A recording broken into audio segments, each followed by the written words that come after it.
আসসালামু আলাইকুম বন্ধুরা। এমন একজন মানুষকে কল্পনা করুন যার জীবনে সুখ, শান্তি, খুশি নামক কোনো শব্দই নেই, যার মনের কোনো ইচ্ছেই পূরণ হয় না, যার বাবা মাও তাকে ধিক্কার জানায়। এমন একজন প্রতিবন্ধী মানুষ কিভাবে এই সমাজ আর তার নিজের পরিবার সবার সাথে যুদ্ধ করে বেঁচে থাকে, আজকে সেই গল্পটাই বলবো। তো রুমাল বা টিস্যু পাশে নিয়ে বসবেন, কারণ আজকে আপনাদের চোখে পানি চলে আসবে। গল্পের শুরুতে আমরা দুটো পা দেখতে পাই। শারীরিক প্রতিবন্ধী একটা ছেলে ধীরে ধীরে আঁকাবাঁকা হয়ে খুঁড়িয়ে খুঁড়িয়ে ছাদের সিঁড়ি দিয়ে উপরে উঠছে, আর তার হাতে আছে একটা ডায়েরি আর কলম। সে বিশাল বড় আকাশটার দিকে তাকায় আর তারপর নিজের ডায়েরিতে কিছু একটা লেখা শুরু করে। আমরা বুঝতে পারি যে সে তার উইল বা শেষ ইচ্ছেগুলো লিখে রাখছে। সে আরও কিছু লেখার চেষ্টা করছিল, ঠিক তখনই কোনো একজন মহিলা তাকে লিও বলে ডাকতে থাকে। সেখানে হাসি হাসি মুখের একজন বয়স্ক মহিলা দাঁড়িয়েছিল, যে কিনা লিওর নানি হয়। সে লিওকে নিচে ডাকার জন্য এসেছে, আর এখন ঘরের ভেতরে ঢুকে জিনিসপত্রগুলো এলোমেলো দেখে সে লিওকে বকাবকি করতে শুরু করে দেয় আর বলে যে আমি মাত্র 1 বছরের জন্য বাইরে ছিলাম, আর তোমরা এই ঘরের কি হাল করে রেখেছো। নানি নিজের জামা কাপড়গুলো গোছাতে শুরু করে, আর লিও তাকে দেখে কাপড় গোছাতে সাহায্য করতে থাকে। কাপা কাপা হাতে সে খুবই সুন্দরভাবে কাপড়গুলো ভাঁজ করে রাখে। নানিও এটা দেখে খুবই খুশি হয়ে যায়। লিওর পাশে বসে নানি তার অনেক প্রশংসা করতে থাকে। এরই মধ্যে ঘরের একটা টেলিফোন বেজে ওঠে। নানি বলে ওঠে, আমি তোমার মাকে কতবার বারণ করেছি এই পুরনো টেলিফোনের লাইনটা কাটিয়ে দিতে।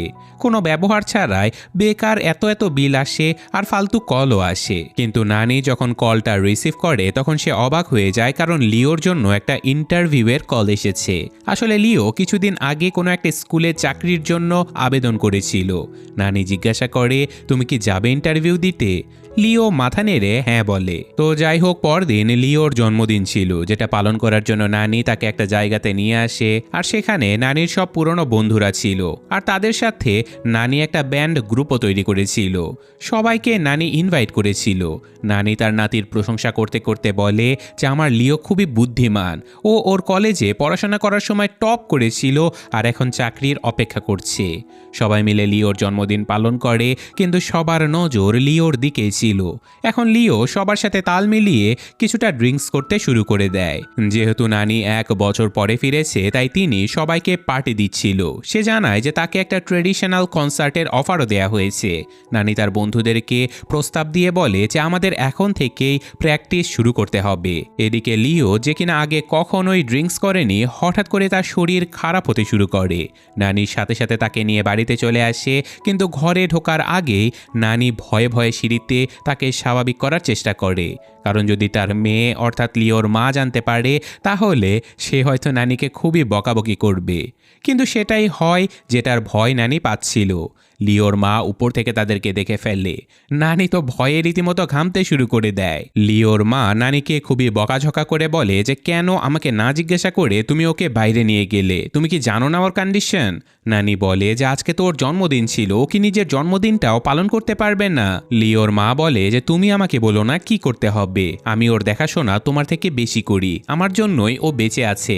দুজনের মধ্যে অনেক ঝগড়া হবার পরে লিওকে পরিষ্কার করিয়ে তার কাপড় বদলে দেয়া হয়। আর এখন ঘুমানোর সময় আমরা দেখতে পাই যে লিও বিছানাতে নয়, বরং একটা সুটকেস খুলে তার ভেতরে ঢুকছে। ছোট্ট একটা সুটকেসে নিজেকে কোনো রকমে গুটিয়ে নিয়ে তারপর বিছানার নিচ থেকে একটা কঙ্কাল বের করে সেটাকে জড়িয়ে ধরে লিও ঘুমিয়ে পড়ে।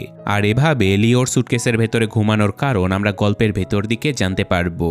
তো এইসব কিছু দেখে নানি তাকে বকা দেয় আর বলে যে তুই এখন বড় হয়ে গেছিস, তাও এমন সব কাণ্ড কেন করিস?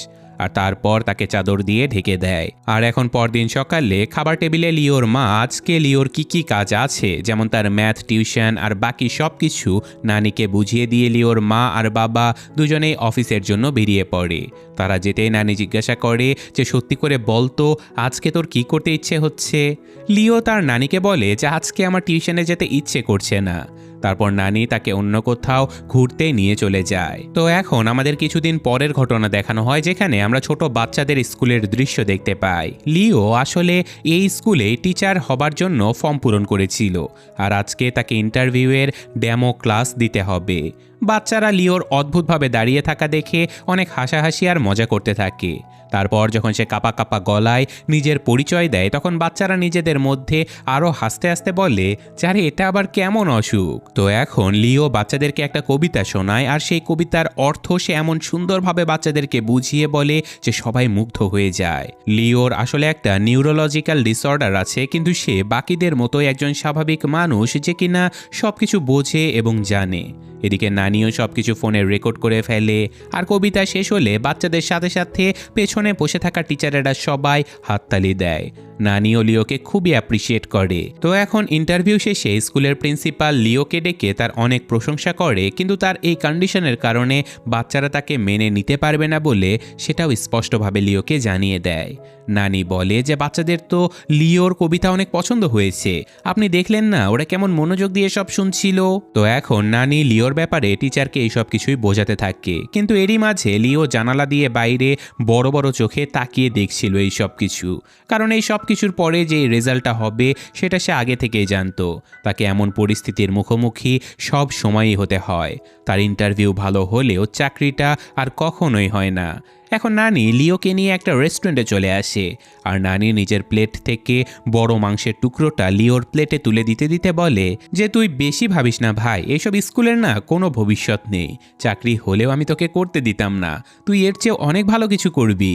এরপর নানি তার পুরো ব্যান্ড গ্রুপের সঙ্গে দেখা করতে পার্কে চলে আসে। সেখানে আসন্ন কনসার্টের প্র্যাকটিস করা হবে। নানি একটা গ্রুপ মিটিং করতে থাকে, আর একটু দূরে বসে লিও আরেকটা অ্যাপ্লিকেশন ফর্ম পূরণ করতে থাকে। নানির গ্রুপের সব থেকে বড় সমস্যা হয়ে দাঁড়িয়েছে যে তাদের টিমের ড্রামার এখনও আসেনি, আর সে নাকি আসবেও না, কারণ তাদের মধ্যে কোনো একটা বিষয় নিয়ে মনোমালিন্য চলছে। সবাই খুবই চিন্তিত ছিল, কারণ একজন ভালো ড্রামার ছাড়া শো তো আর হতে পারে না।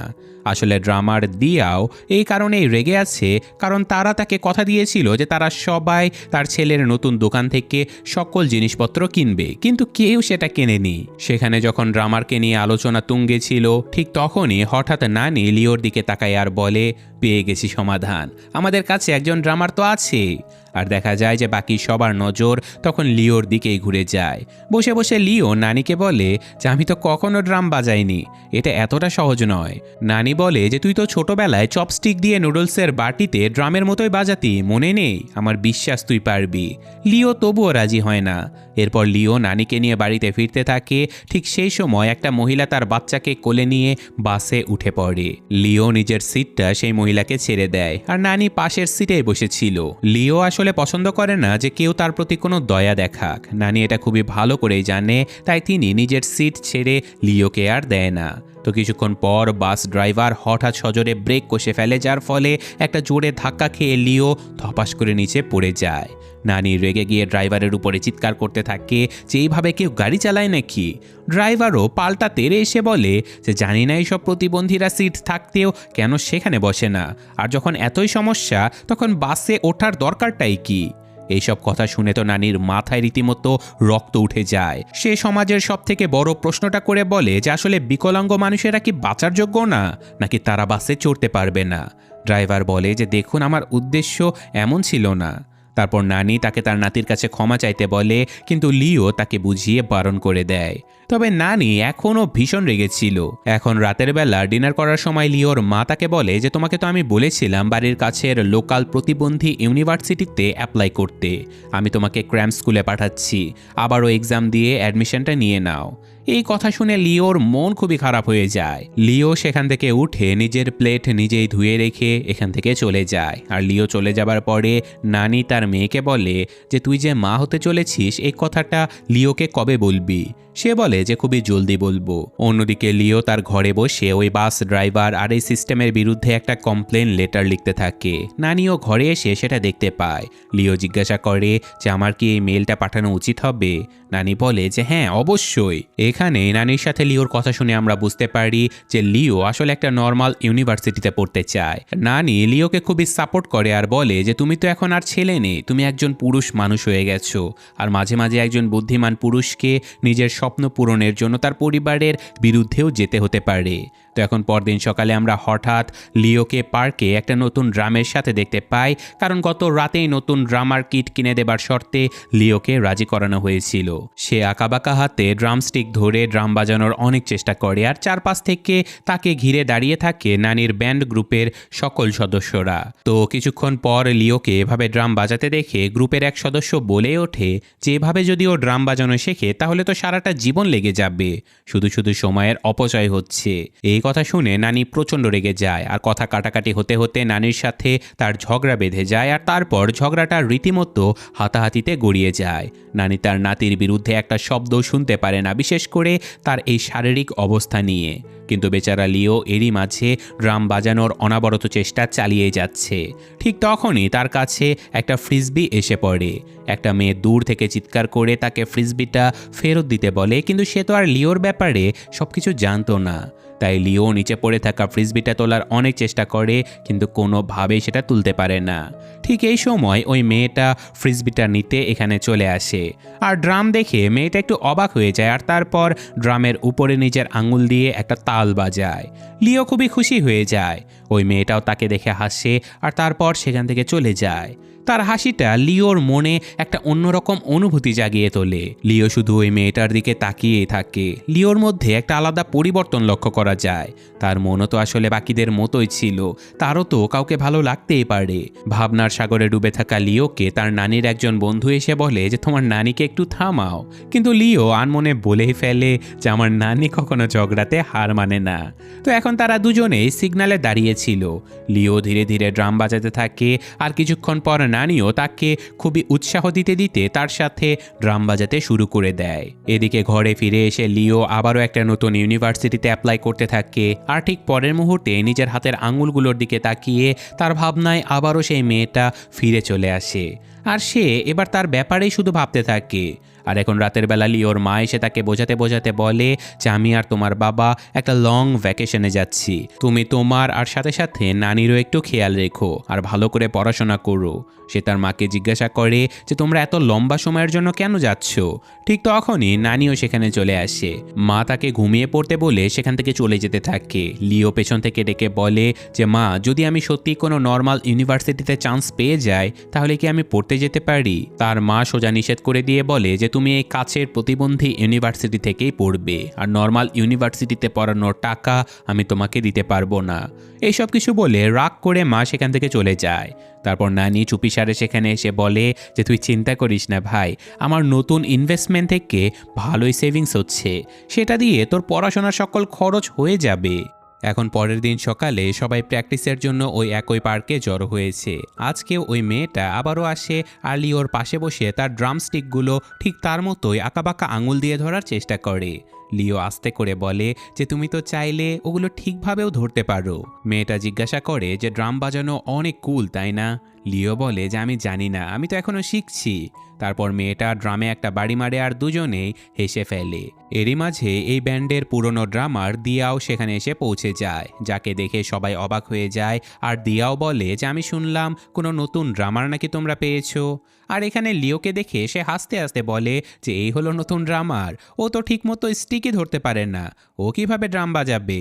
তারপর দিয়াও পাশেই বসে তালে তালে ড্রাম বাজাতে থাকে, আর ওই মেয়েটা লিওকে স্টিক দিয়ে তাকেও ড্রাম বাজাতে বলে। লিও উত্তরে প্রায় একই ভঙ্গিতে ড্রাম বাজাতে থাকে, আর মেয়েটা তাকে খুবই উৎসাহ দেয়। তারপর দিয়াও সুর বদলায়, সাথে সাথে লিও সুর বদলে ফেলে। লিও হুবহু তেমন না বাজাতে পারলেও একটা পর্যায় পর্যন্ত তার মতোই বাজাতে শুরু করে দেয়। দেখতে দেখতে দুজনের মধ্যে প্রতিযোগিতা শুরু হয়ে যায়। দিয়াও এখন জোরে জোরে ড্রাম বাজাতে থাকে, আর লিও তার তালের সাথে তাল মিলিয়ে বাজাতে শুরু করে দেয়।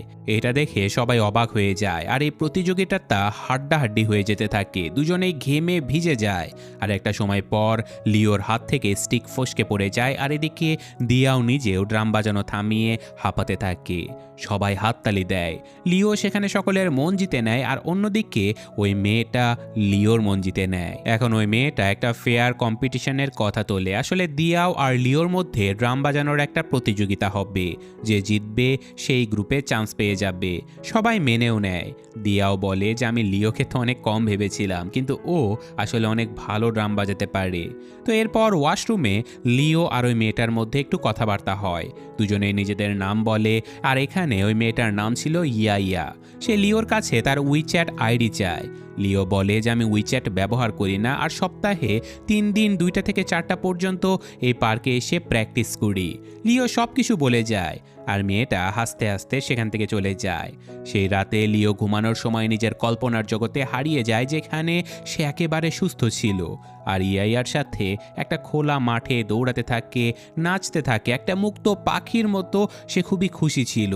আর দুজনে একে অপরের খুবই কাছাকাছি চলে আসে। আর তারপর লিও আবারও বাস্তব দুনিয়াতে ফিরে আসে যখন সে তার চোখ খুলে দেখে। আর এটাই ছিল তার সত্যি, কারণ বাকিটা শুধুই একটা স্বপ্ন।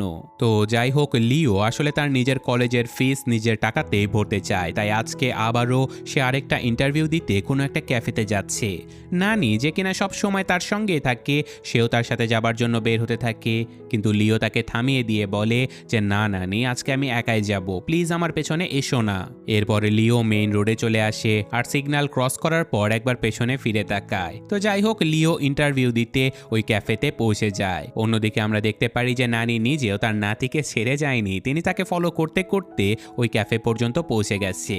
তো এখানে লিও নিজের সিভি সেখানকার স্টাফের হাতে দিয়ে বলে যে আজকে আমার এখানে একটা ইন্টারভিউ আছে। লোকটা তাকে দেখে একটু বিরক্ত হয়ে যায়, তারপর সে নিজের ম্যানেজারকে লিওর ব্যাপারে বলে। তো এখন এই ক্যাফে শপের ম্যানেজার লিওকে জিজ্ঞাসা করে, যদি তুমি আমাকে তোমার ফিজিক্যাল কন্ডিশনের ব্যাপারে কিছু বলতে পারতে তাহলে আমার সিদ্ধান্ত নিতে সুবিধা হতো।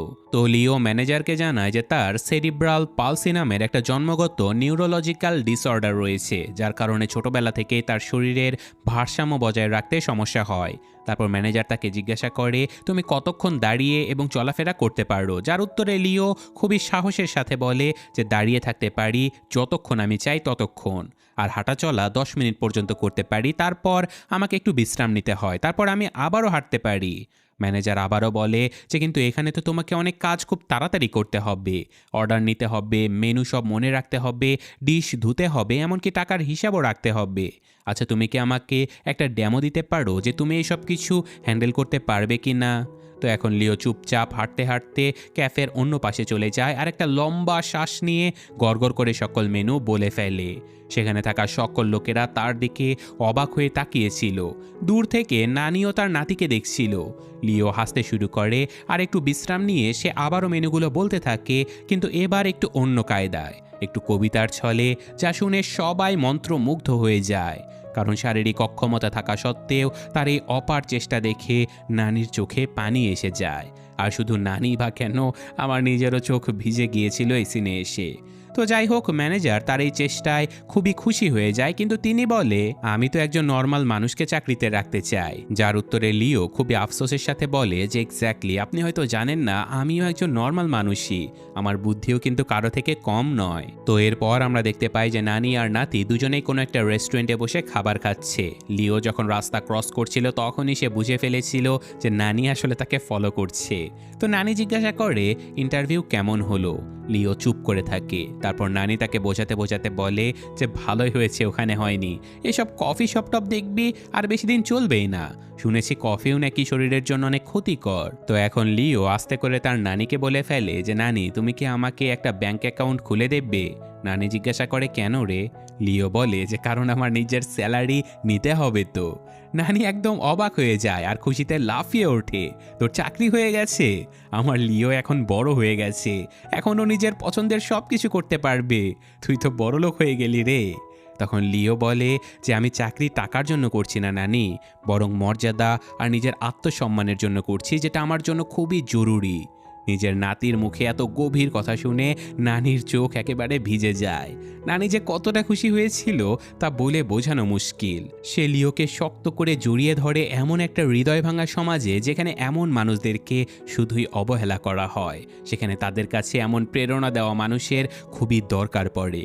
তো এরপর লিওর জীবনের একটা নতুন অধ্যায় শুরু হয়ে যায়। সে সময় মতো নানির সাথে প্র্যাকটিস করে, হাত পায়ের এক্সারসাইজ করে, নিজেকে ফিজিক্যালি আরও স্ট্রং করার চেষ্টা করে। প্রতিনিয়তই নানির যত্ন, ভালোবাসা আর ইয়াইয়ার বন্ধুত্বের জোরে সে নিজেকে রোজ ধীরে ধীরে বদলাতে শুরু করে। কফি শপে মাঝে মধ্যে সে কফিও বানায়, যদিও সেটা খেতে তেমন একটা ভালো হয় না। আর মাসের শেষে তার অ্যাকাউন্টে স্যালারি ঢুকতে দেখে নানি আর লিও দুজনেই খুবই খুশি হয়ে যায়। তো এই সব কিছুর পেছনে লিওর জীবনে আরও একজন মানুষ ইন্সপিরেশন হিসেবে দাঁড়িয়েছিল, সে হলো ইয়াইয়া। সে ইয়াইয়াকে অনেক পছন্দ করতে শুরু করেছে। ধীরে ধীরে সে সকল কাজ শিখে ফেলে, আর এখন তো সে কফিও ভালোই বানাতে পারে। তো বলা যায় যে লিও এই মুহূর্তে তার জীবনের সেরা দিনগুলো কাটাচ্ছে। একদিন লিওর মা লিওর খোঁজ খবর নেবার জন্য ভিডিও কল করে। লিও তাড়াতাড়ি বইপত্র সব খুলে বসে পড়ে, আর মা বলে যে আমি খুবই তাড়াতাড়ি বাড়িতে ফিরবো। তো যাই হোক, এইসব ঘটনার কিছুদিন পরে নানির বাড়িতে একটা ছোট পার্টির আয়োজন করা হয়, যেখানে নানির সকল বন্ধুদের সাথে ইয়াইয়াও এসেছিল। কেউ রান্না করছে, কেউ এখানে ওখানে বসে গল্প করছে, আর কেউ কেউ আবার প্র্যাকটিসও করে নিচ্ছে। লিও ইয়াইয়াকে নিয়ে নিজের ঘরে চলে আসে, আর সে এখানে বেশ লজ্জা পেতে থাকে। ইয়াইয়া তার ঘরে এত এত বই দেখে অবাক হয়ে যায়। আসলে লিও এই সব বই পড়েছে, এটা শুনে তার মাথায় রীতিমতো আকাশ ভেঙে পড়ে। তো গল্প করতে করতে ইয়াইয়া এতক্ষণে জেনে গেছে যে লিও নাকি খুব ভালো কবিতা লিখতে পারে। তারপর সে ইয়াইয়ার কাছে গিয়ে তার হাতে ধরা ডায়েরি থেকে একটা কবিতা বের করে বলে, যেটা আমি তোমার জন্য লিখেছি। ইয়াইয়া সেটা পড়ে দেখে যে মাত্র 2টো লাইন লেখা ছিল। সে জিজ্ঞাসা করে যে বাকিটা কোথায়। লিও বলে যে বাকিটা এখনো আমার মাথায় আমি সাজাচ্ছি। এদিকে বাইরে তোড়জোড় করে প্রস্তুতি চলছিল। এরই মাঝে নানির কাছে বারবার তার মেয়ের কল আসতে থাকে। এখন নানি সবাইকে শান্ত করিয়ে কল রিসিভ করে, আর তখনই লিওর মা বলে যে তোমরা দুজন আছো কোথায়? আমি আমার চাবিটা খুঁজে পাচ্ছি না, আর আমি কতক্ষণ ধরে দরজার বাইরে দাঁড়িয়ে আছি। এই কথা শুনে তো মনে হয় নানির আত্মা রীতিমতো শরীর থেকে বেরিয়ে যায়। তিনি তাড়াতাড়ি গিয়ে দরজাটা খোলে আর বলে, আরে তুমি এত তাড়াতাড়ি বাড়িতে চলে এলে? আরও কিছুদিন পরে তো আসার কথা ছিল। এরই মাঝে পেছন থেকে সবাই চিৎকার করতে থাকে যে খাবার তৈরি হয়ে গেছে, তাড়াতাড়ি চলে এসো। কিন্তু যখনই তারা নানির মেয়েকে দেখতে পায়, সবাই একেবারে চুপ হয়ে যায়। অন্যদিকে এখনও ঘরের ভেতরে ইয়াইয়া আর লিও গল্প করেই যাচ্ছে। ইয়াইয়া যখন ঘর থেকে যেতে থাকে, লিও তখনই তার হাত ধরে নিজের মনের কথা বলে ফেলে যে আমি 20 বছরের একজন যুবক ছেলে, যার মন অন্য কারোর জন্য ধুকপুক করতেই পারে, কিন্তু কিছু মানুষ ভাববে যে আমার শুধু খাওয়া আর বিছানায় পড়ে থাকা ছাড়া কোনো কিছুই বুঝি দরকার হয় না। ঠিক তখনই তার মা সেখানে চলে আসে আর দুজনের উপরে চিৎকার করে বলে যে তোমরা দুজন এখানে করছোটা কি? কিন্তু লিও কোনো রিয়াকশন না দিয়ে ইয়াইয়াকে বলে যে তাদের মধ্যে একজন আমার মাও। তো এখন দৃশ্য বদলায়, আর নানি তার মেয়েকে বোঝানোর অনেক চেষ্টা করে, কারণ আজকে তার রাগ একেবারে সপ্তম আকাশে উঠে গিয়েছিল। লিওর মা জিজ্ঞাসা করে যে ঘরের ভেতরে ওই মেয়েটা কে ছিল? নানি কথা সামলাতে সামলাতে বলে যে ও হচ্ছে লিওর ক্লাসমেট, ওরা দুজনেই একসাথে পড়ে। কিন্তু এখন লিও আর মিথ্যে বলতে চায় না। সে বলে ফেলে যে না, ওই মেয়েটা আমার কোনো ক্লাসমেট নয়, আর না তো আমাকে কোনো ডাক্তারের কাছে রিহ্যাবিলিটেশন সেন্টারে যেতে হবে। আমি এতদিন কোনো পড়াশোনা করিনি, আর আমি পড়াশোনা করতেও চাই না, কারণ তুমি যে ভার্সিটির কথা বলেছো সেখানে আমি পড়তে চাই না। আমি ক্যাফেতে কাজ করি, এখন আমি টাকাও ইনকাম করি। এই কথা শুনে তার মায়ের মাথা খারাপ হয়ে যায় যে কি, তুমি চাকরি করছো? আর লিওর নানির উপরে রেগে গিয়ে সে বলে যে আমি তোমাকে লিওকে সামলাতে বলেছিলাম, এত ছাড় দিতে না। আর কি কি করে তোমরা আমার থেকে লুকাচ্ছ বলো তো? এই কথাগুলো শুনে লিও চিৎকার করে উঠে বলে যে এতে নানির কোনো দোষ নেই, এই সব সিদ্ধান্ত আমার। তুমি আমার সাথে কথা বলো মা।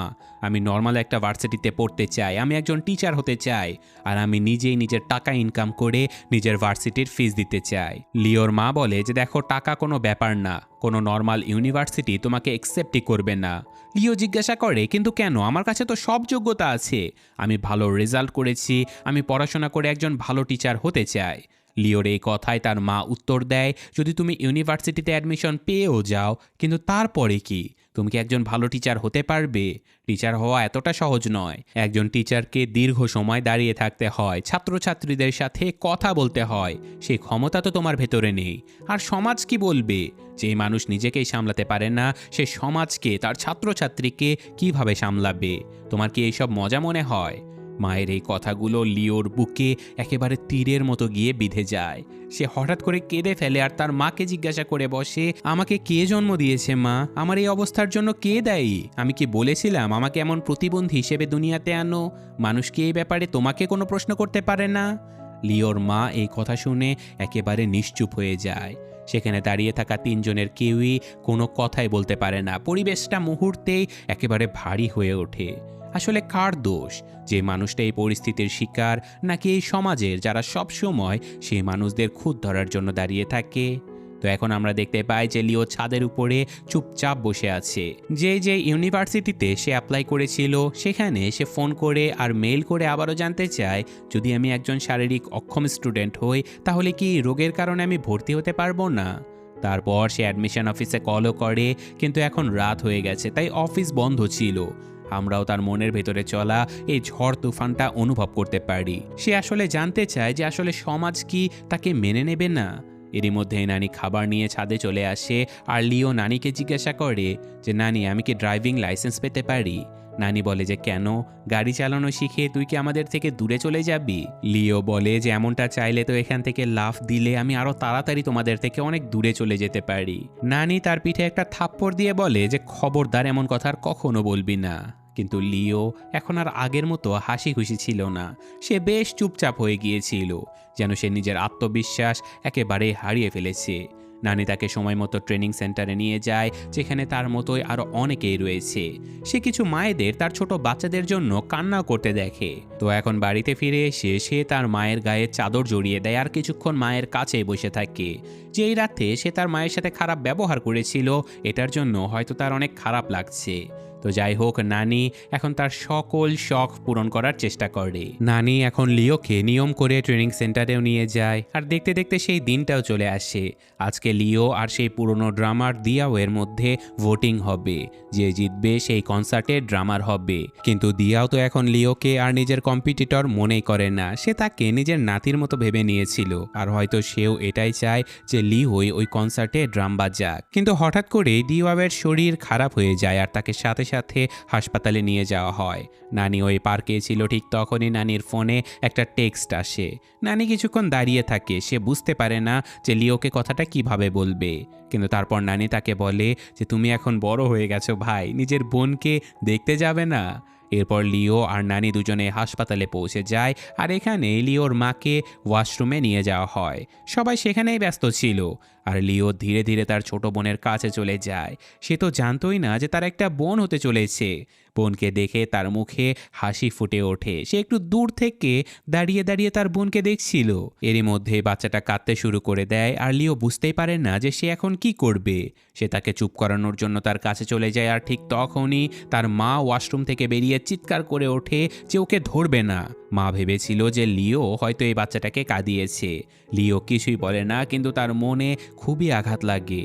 কেউ সেটা বুঝলো কিনা কে জানে, কিন্তু নানি এই বিষয়টা ঠিকই বুঝতে পারে। তো বাড়িতে ফেরার পথে লিও জিজ্ঞাসা করে যে, নানি তুমি তো মায়ের ব্যাপারে সব জানতে, কিন্তু আমাকে বলোনি কেন? নানি বলে যে, তোমার মা আসলে অনেকবার তোমাকে বলতে চেয়েছিল, কিন্তু কিভাবে বলবে বুঝে উঠতে পারছিল না। তার উপর আবার তোমার মায়ের হাই ব্লাড সুগার ছিল, যার কারণে বাচ্চার মিসক্যারেজ হবারও একটা চান্স ছিল। এখন লিওর সেই দিনের কথা মনে পড়ে যায় যেদিন সে তার মায়ের সাথে ঝগড়া করেছিল। লিও বলেছিল যে, আমাকে তো তোমরা মানুষ নয় চিড়িয়াখানার জন্তু মনে করো, যে কিনা তোমাদের কাছে বন্দী হয়ে আছে। বাইরের মানুষ আমাকে দেখে ভয় পায়, দূরে পালায়, আমাকে নিয়ে মজা করে। আর আমার মাও আমাকে এমন নজরে দেখে যেন আমি তার উপরে বোঝা। সেদিন লিও তার মায়ের উপরে দোষ চাপিয়ে দিয়েছিল আর তার মাও তার সাথে খুবই খারাপ ব্যবহার করেছিল। তার মা বলেছিল যে, হ্যাঁ, তোমার এইভাবে থাকা শুধু তোমার নয়, আমাদেরও দুর্ভাগ্য। মায়ের এই কথাগুলো লিওর বুকে বারবার বাজছিল আর এটা তার পরের দিন গাড়ি চালানোর সময়ও আমরা দেখতে পারি। আজকে লিওর গাড়ি চালানোর উদ্দেশ্য যেন অন্য কিছু ছিল। নানি দূর থেকে দাঁড়িয়ে দেখতে পায় যে লিও কত জোরে গাড়ি চালাচ্ছে। নানির বুক তো ধরফর করতে শুরু করে আর হঠাৎ করে জোরে ব্রেক কষার শব্দ হয়। নানি লিওকে বকা দিয়ে বলে যে, তুই এইসব কিছু কেন করছিস ভাই? এদিকে লিওর ক্যাফেতে তার বানানো একটা নতুন চকলেটের আজকে লঞ্চিং হচ্ছে। সেটার ভিডিও শ্যুট চলছিল। এমন কোনো মানুষ যদি কোনো নতুন কিছু বানায় দুনিয়া তো দেখবে আর ক্যাফেরও অনেক নাম হবে। তো কাজ শেষ করে লিও বাইরে একটা বেঞ্চে বসেছিল। কিছুক্ষণ পর ইয়াইয়া সেখানে চলে আসে। লিও নিজের মনের কথা ইয়াইয়াকে বলে দেয় যে যদি আমার মায়ের সব কিছু করার স্বাধীনতা থাকতে পারে তাহলে আমার কেন নেই? আমাকে কেন আমার মতো করে বাঁচতে দেয়া হয় না? সব কিছু কেন মা ঠিক করে দেয়? তারপর সে ইয়াইয়াকে বলে যে আমাকে প্লিজ অন্য কোথাও নিয়ে চলো, আমি এখন বাড়িতে যেতে চাই না। তো এখন দুজনে একটা মিউজিয়াম ঘুরে দেখতে চলে যায়। তো হঠাৎ দেখা যায় যে লিও ইয়াইয়ার হাত ধরার চেষ্টা করছে, আর লিওকে হাত ধরতে দেখে ইয়াইয়া থমকে যায়। সে তার করা স্পর্শটা বুঝতে পারে। ইয়াইয়া বলে যে আমাকে একটু ওয়াশরুমে যেতে হবে। আসলে সে ওয়াশরুমে নয়, বরং লিওর কাছ থেকে দূরে সরে যাচ্ছে। সে আসলে লিওকে একজন ভালো বন্ধু মনে করে, কিন্তু লিওর মনে আসলে তার প্রতি অন্য একটা অনুভূতি ছিল। এটা বুঝতে পেরে ইয়াইয়া উপর থেকে শেষবারের মতো লিওর দিকে তাকিয়ে তাকে বাই বলে। এই বাইয়ের মানে লিও খুব ভালোভাবে বুঝতে পারে। সে নিজেও হাসতে হাসতে হাত নেড়ে বাই বলে দেয়। তারপর লিও একা একা এই পুরো মিউজিয়ামটা ঘুরে দেখে, আর সে ইয়াইয়ার জন্য যে কবিতাটা লেখা শুরু করেছিল ব্যাকগ্রাউন্ডে আমরা সেই কবিতাটাই শুনতে পারি। সে ভেতরে ভেতরে খুবই কান্না করছিল, কারণ এই দুনিয়াটা তাকে প্রত্যেকটা মোড়ে মোড়ে এটা বুঝিয়ে দেয় যে সে আসলে এই সমাজের জন্য অনুপযুক্ত, যদিও সে নিজের কাছে পরিপূর্ণ ছিল। তো যাই হোক, সে বাড়িতে ফিরে আসে, আর এখন নানি জিজ্ঞাসা করে যে তোর হাতে ওটা কি?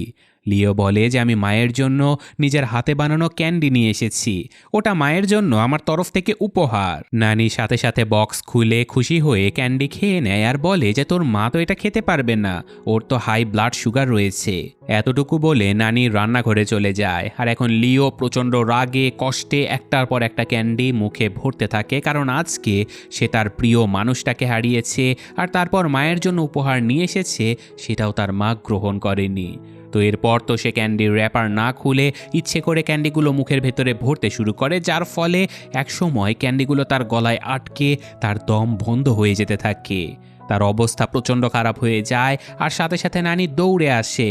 কাঁদতে কাঁদতে লিওকে ধরে তার মুখ থেকে ক্যান্ডিগুলো বের করার চেষ্টা করা হয়, আর লিও মাটিতে পড়ে যায়। তার চোখের সামনে সব কিছু ঝাপসা হতে থাকে। তার ছোটবেলার সেই দৃশ্যটা তখন ভেসে ওঠে, যখন এই ছোট্ট লিও যে কিনা জিনিসপত্রগুলো ধরে হাঁটার চেষ্টা করছে।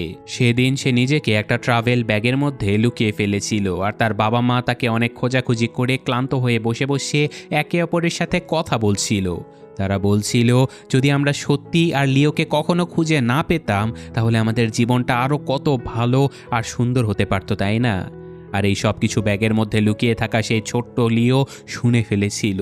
সেদিনই সে তার জীবনের বাস্তবতাটা বুঝতে পেরেছিল যে সে আসলে তার বাবা মায়ের জন্য কোনো রহমত নয়, বরং তাদের উপরে একটা বোঝা ছিল। সেদিন সে প্রচণ্ড কান্না করেছিল, আর আজকে ওই সব কিছু মনে করে সে নিজেকে অর্থাৎ তার মায়ের উপরে থাকা বোঝাটা সরানোর জন্য চিরকালের জন্য এই দুনিয়া ছেড়ে চলে যেতে চেয়েছিল। সোজা কথায় বলতে গেলে সে নিজেকেই শেষ করে দিতে চায় এখন। কিন্তু এখন আমরা মেশিনের বিপ বিপ শব্দের সাথে লিওর মায়ের কান্নার শব্দও শুনতে পাই। হাসপাতালে ভর্তি লিওর জ্ঞান ফিরে আসে, আর লিওকে জ্ঞান ফিরতে দেখে তার মা তাকে কথা বলতে নিষেধ করে দেয়। তিনি বলে যে তোমার গলার ঘা এখনো শুকায়নি, কথা বলতে আরও 1-2 দিন সময় লাগতে পারে। তো সেখানে লিওর মা তাকে বলে যে আমি আসলে কাল রাতে বসে বসে তোমাকে জন্ম দেবার দিনটার কথা মনে করছিলাম। ডাক্তারেরা খুবই চেষ্টা করছিল, কিন্তু আমি ঠিকমতো পুশ করতেই পারছিলাম না। আর ডাক্তারেরা বলছিল যে আমি নাকি ভুলভাবে চেষ্টা করছি। আজও আমার সেই কথাগুলো মনে পড়ে। আমি সব সময় একটা ভয়ের মধ্যেই থাকতাম। এত বছর তোমার জন্মদিন আমি কখনো পালন করিনি, কারণ আমার কানে সব সময় ওই শব্দগুলো বাজতো যে ভুলটা আসলে আমারই। তোমার বোনের এই পৃথিবীতে আসাটা আমাদের শেষ একটা সুযোগ ছিল, তাই আমি কোনো আক্ষেপ নিজের মনে রাখতে চাইনি। এই জন্য আমি তোমার বাবাকে নিয়ে তোমার থেকে দূরে চলে গিয়েছিলাম, কিন্তু তোমাকে আমার থেকে দূরে করার কোনো উদ্দেশ্য কখনোই ছিল না। ছোট থেকে আমি তোমার উপরে অনেক অন্যায় করেছি বাবা, নিজের মাকে একবার মাফ করে দাও। শেষবারের মতো আমাকে তোমার ভালো মা হবার একটা সুযোগ দাও। এটা বলতে বলতে লিওর মা অঝরে কান্না করতে থাকে। লিও খুবই কষ্টে হাত উঠিয়ে তার মায়ের মাথায় আদর করে হাত বুলিয়ে দেয়। তো এখন কিছুদিন পরে লিও সুস্থ হয়ে বাড়িতে ফিরে আসে, আর এখন সে দেখতে পায় যে নানি ছাদের উপরে একা একাই বসে আছে। লিও তার নানির কাছে গিয়ে বসে আর লিওকে চুপচাপ বসে থাকতে দেখে নানি জিজ্ঞাসা করে, তুই কি এখনো তোর মায়ের উপরে রেগে আছিস ভাই? আসলে দুনিয়াতে কোনো মাই খারাপ হয় না রে, পরিস্থিতি আমাদেরকে ভালো বা মন্দ বানিয়ে দেয়। নানি বলে যে আমার বয়স যখন 21 বছর ছিল তখনই তোর মা জন্মায়, আর তার 1 মাস পরে আমার স্বামী আমাকে ছেড়ে অন্য মেয়ের কাছে চলে যায়। তোর মায়ের পুরো দায়িত্ব আমার কাঁধে এসে পড়ে, তাই তোর মাকে এখানেই একা রেখে আমি তিব্বতে চলে যাই টাকা রোজগার করতে। আমি টাকা তো রোজগার করেছি, পাঠিয়েছি, কিন্তু বুঝতেই পারিনি যে এরই মাঝে 15টা বছর কেটে গেছে। যখন আমি ফিরে এলাম 15 বছরের তোর মা সেই দিন থেকে আজ পর্যন্ত কখনোই আমাকে মা বলে ডাকেনি। আমি তাকে কখনো দোষ দেইনি, কারণ যখন তোর মায়ের সব থেকে বেশি প্রয়োজন ছিল আমাকে, তখনই আমি তার কাছে থাকতে পারিনি। তাই তোর মায়ের কারণে দুঃখ পাস না ভাই, তোর মায়ের জীবনটাও অতটা সহজ ছিল না। এই কথা বলতে বলতে নানি অনেক আবেগপ্রবণ হয়ে পড়ে।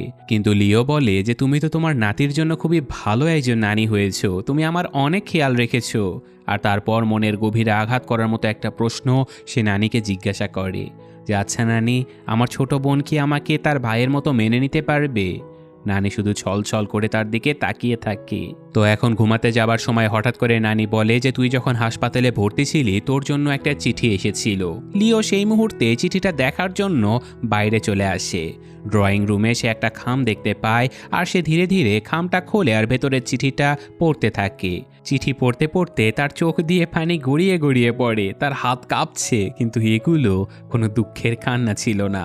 সে চিৎকার করে তার নানিকে ডাকে। নানিও দৌড়ে বাইরে চলে আসে। কি হয়েছে? লিও নিজের চোখের পানি মুছতে মুছতে বলে যে নর্মাল একটা ইউনিভার্সিটি আমাকে অ্যাকসেপ্ট করে নিয়েছে। আমার এই অসুখ এখন আর আমার পথের বাধা হয়ে দাঁড়াতে পারেনি। নানির তো বিশ্বাসই হচ্ছিল না, তারও হাত কাঁপতে শুরু করে আর সেও কাঁদতে কাঁদতে লিওকে জড়িয়ে ধরে। নানি এখন জোরে জোরে সেই চিঠিটা পড়তে থাকে আর লিও তার সাথে সাথে ড্রাম বাজায়। এই ছোট্ট একটা চিঠি তার হারিয়ে যাওয়া আত্মবিশ্বাস আবারও ফিরিয়ে দেয়। আর সব থেকে খুশি তো হয়েছিল নানি, কারণ তার নাতির এই সাফল্যে সে অঝরে কান্না করতে থাকে। সব জায়গাতে প্রত্যাখ্যাত হওয়া লিওর এই সাফল্য সেই সুন্দর স্বপ্ন যার জন্য নানি রোজ দোয়া করত। নানি একা একাই নাচে, উৎসব পালন করে আর নিজের খুশি প্রকাশ করে দেয়। তো এই ঘটনার কিছুদিন পরে নানি আর তার ব্যান্ড গ্রুপ কনসার্টে যাবার জন্য রেলওয়ে স্টেশনে চলে আসে। সবাই খুবই খুশি ছিল কারণ লিও তাদের সাথে যাচ্ছে। ঠিক তখনই নানির কাছে পুলিশ স্টেশন থেকে একটা ফোন আসে আর জানা যায় যে কনসার্টের অর্গানাইজারদেরকে জালিয়াতির মামলায় পুলিশ গ্রেফতার করেছে। মানে তাদের শো এখন ক্যান্সেল হয়ে গেছে। নানি বাকি সবাইকে এই কথাটা যখন জানাচ্ছিল ঠিক তখনই তাদের কাছে আরেকটা কল চলে আসে, যেটা ছিল চাইনিজ বাস ট্রান্সপোর্ট মিনিস্ট্রি থেকে, যেখান থেকে লিওকে স্পেশাল গিফট হিসেবে ইনভাইট করা হয়েছে। তারা সবাই মিলে সেখানে চলে যায় আর অনেক মিডিয়াও সেখানে এসেছিল। সবাই লিওকে স্বাগত জানায়। কিছু মন্ত্রীরাও সেই ইভেন্টে এসেছে। আসলে কয়েক মাস আগে লিও ওই বাস ড্রাইভারকে নিয়ে যে অভিযোগ করেছিল সেটা মিনিস্ট্রির নজরেও এসেছে। আর পদক্ষেপ হিসেবে অনেক বাস ড্রাইভারকে আবারও নতুন করে ট্রেনিংয়ে পাঠানো হয়েছে, কারণ তারা প্রত্যেক নাগরিকের জন্য একটা নিরাপদ পরিবহন ব্যবস্থা তৈরি করতে চায়। সবাই লিওর এই কাজের অনেক প্রশংসা করে আর তাকে কিছু উপহারও এনে দেয়, যেমন চাল, ডাল, তেল ইত্যাদি। এখন লিওকে কিছু কথা বলার জন্য মঞ্চ থেকে ডেকে পাঠানো হয়। লিও খুঁড়িয়ে খুঁড়িয়ে মঞ্চে উঠে পড়ে আর মাইকের কাছে গিয়ে বলা শুরু করে যে এখানে আসার আগে ভেবেছিলাম আমাকে একজন সাক্ষী হিসেবে ডাকা হয়েছে, কিন্তু এখানে এসে দেখলাম বিষয়টা একেবারেই অন্য কিছু। আমি সবার প্রতি খুবই কৃতজ্ঞ, কিন্তু আপনারা সবাই হয়তো খেয়াল করেছেন যে আমাকে কিছু উপহার দেয়া হয়েছে। এই জিনিসে যে আমি একদমই খুশি নই এমনটা না, কিন্তু আমি আপনাদের সবাইকে একটা প্রশ্ন করতে চাই। আজকে যদি কোনো স্বাভাবিক মানুষ এই কমপ্লেনটা করত, তাহলে কি আপনারা তার জন্য এমন আয়োজন করতেন? আসলে আপনারা আমার প্রতি আপনাদের চিন্তাভাবনা বদলাতেই পারেননি। যত মানুষেরা আমাদের মতো হয়ে জন্মায়, এই ভুলটা আসলে কার? আমার মা, বাবা, নানি কেউ এই উত্তরটা দিতেই পারেনি, আর না তো আমার ডাক্তারেরা দিতে পেরেছিল। তার মানে এই ভুলটা আমাদের কারোরই নয়। আমরাও এই বিশাল পৃথিবীর একটা ছোট্ট অংশ। আমাদের আসলে সাহায্যের কোনো দরকার নেই। দরকার আছে তো শুধু আমাদের জন্য আপনাদের চিন্তা ভাবনা বদলানোর। আপনারা আমাদের নিজেদের মতো হয়তো মনে করেন না, কিন্তু আপনাদের সবার কাছে একটা অনুরোধ যে আমাদেরকে দয়া করে করুণার নজরে দেখবেন না।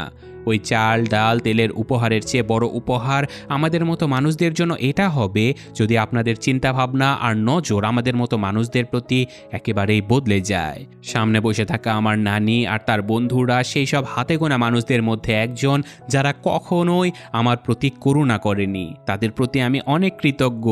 লিওর কথাগুলো সকলের চোখ ভিজিয়ে দেয় আর হাততালির শব্দে পুরো হল কেঁপে ওঠে। আর লিওর প্রতি চিন্তাভাবনার এই পরিবর্তন তার পরিবার থেকেই শুরু হয়, কারণ সবার আগে সে নিজের মা বাবার সাথে বসে নিজের ছোট বোনকে আদর করে। তাকে এখন আর আলাদা মনে করা হয় না। এরপর পরের দৃশ্যে নানি লিওকে নিয়ে একটা সুন্দর জায়গাতে চলে আসে। লিও আর নানি দুজনেই গাড়ি থেকে নামে আর সামনে একটা সুন্দর ঝিলের পাশে দাঁড়িয়ে লিও বলে যে, নানি, আমি ইউনিভার্সিটিতে যাবার আগে তোমার জন্য একটা ট্রেনের টিকিট কিনে দেব। তোমার যেখানে ঘুরতে ইচ্ছা করে, যেখানে যেতে ইচ্ছে করে তুমি সেখানে যাও, কারণ সারাটা জীবন তুমি কখনো তোমার মেয়ের জন্য তো কখনো তোমার নাতির জন্য অনেক কিছু করেছো। তোমাকে আমি হাসি খুশি দেখতে চাই নানি। আমি চাই তুমি জীবনের শেষের এই কয়টা দিন অন্তত নিজের জন্য বাঁচো, আর আমাকে আমার সামনের সফর আমার নিজের মতো করে করতে দাও। আমাকে নিজের পায়ে দাঁড়াতে দাও। নানিও ভেজা চোখে তার নাতিকে সায় দিয়ে দেয়। আর লিওর জীবনের এই সুন্দর মুহূর্তগুলোর সাথে সাথে গল্পটা এখানেই শেষ হয়ে যায়। তো কেমন লাগলো গল্পটা কমেন্টে জানাতে একেবারেই ভুলবেন না। আমার কাছে কিন্তু ভাই অসাধারণ লেগেছে যে একটা মানে অস্বাভাবিক ছেলে যে কিনা নিজের জীবনের সাথে যুদ্ধ করে সফলতা পাচ্ছে, এটা দেখা আসলে সত্যিই অসাধারণ একটা খুশির ব্যাপার। তো যাই হোক, আজকের মতো আমি বিদায় নিচ্ছি। সবাই ভালো থাকবেন। আল্লাহ হাফেজ।